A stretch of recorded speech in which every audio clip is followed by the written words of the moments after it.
Classic 105 Kasheshe. Mimi nataka kujua wale jamaa walikuwa natufanyia mashairi shule zamani walienda wapi? Mashairi, do you know mashairi? What is mashairi? Mgeni kumukaribisha, kumbe ni kujitongea. You don't know that shairi? No. We say that shairi, everybody says that shairi. Kwani ulifanya Kiswahili gani? Nilikuwa na rafiki yangu akaja kwangu nyumbani, mgeni kumukaribisha, kumbe ni kujitongea. You never did mashairi?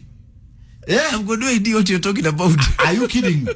No. You never did that shairi? No. Wewe ulifanya Kiswahili gani Maina? On a serious note, You know, Leisa mlikuwa mnasoma Kiswahili gani? Ya mayai, andika yai.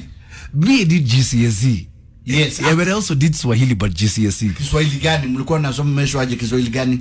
It was Kiswahili but not those ones. That was literature. What you're talking about? Yes, that was No, shairi. me I That never was shairi. there was no Swahili literature.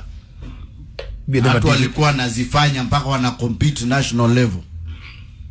Mgeni kumukaribisha, kumbe ni kujitongea. That's the only one I remember, by the way. I don't know those malengas walienda wapi. Kuna jamaa alikuwa anaitwa Saidi, alikuwa anazisema mgeni kumukaribisha. Are you going to say the same thing over and over? Kumbe ni kujitongea.